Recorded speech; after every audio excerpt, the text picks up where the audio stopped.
there, family and friends. I'm in the kitchen making some fried baked potatoes, and I thought I would share the process with you. Hope you're all doing well. This recipe comes from my mother-in-law, Madeleine, who always made the potatoes this way. My daughter Nikki loves them. Hi, Nick. I wouldn't have thought to do this unless she didn't teach me. So hopefully this will help some of you, and you can do these delicious pan-baked potatoes for your family and friends moving forward after you check out this video. But basically all you need is a baked potato, one that's been pre-baked and put in the fridge. So we had baked potatoes last night for dinner. I just baked a few extra, let them cool off on the counter before I put them in the fridge, put them in overnight, and now they're cold and they're nice and firm. When you make a baked potato, make sure you don't over bake it.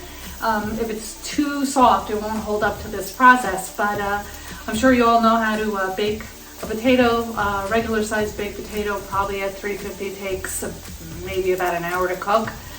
Stick a fork in it. If the fork just goes in easily all the way through, you know your potato's done.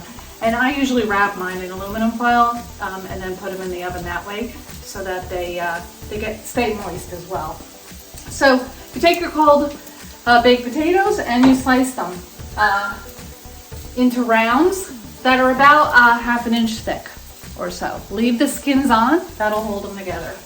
Then you just get yourself either a skillet or in this case I have a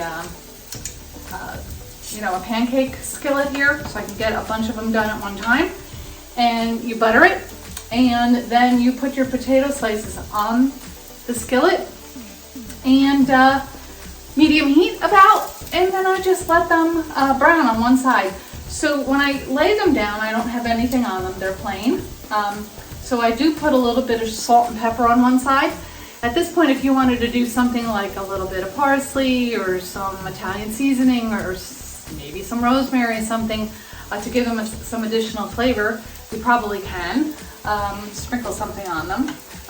But you just leave them on, get yourself a pair of tongs, and then when they get nice and golden brown, as you can see this one is, you just flip them over and let them get nice and golden on both sides.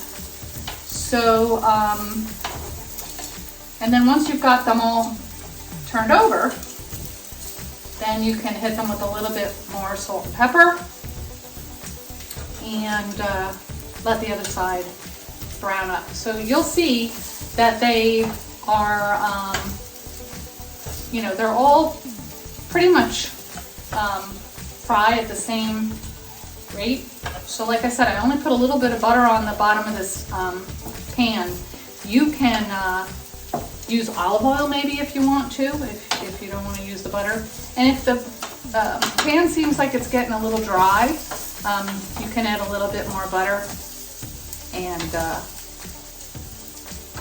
try to get it buttered up again. But I think I put enough and they're looking pretty darn good right now. You can do the ends. Lion potato. Just turn the ends over too. Don't throw the ends out, they're good. A little bit more salt and pepper.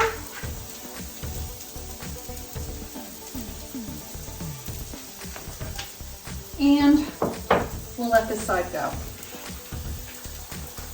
So once both sides are done, all I simply do is put them in a Pyrex dish. You can butter this a little bit if you want. You don't really have to because they're nice and buttered.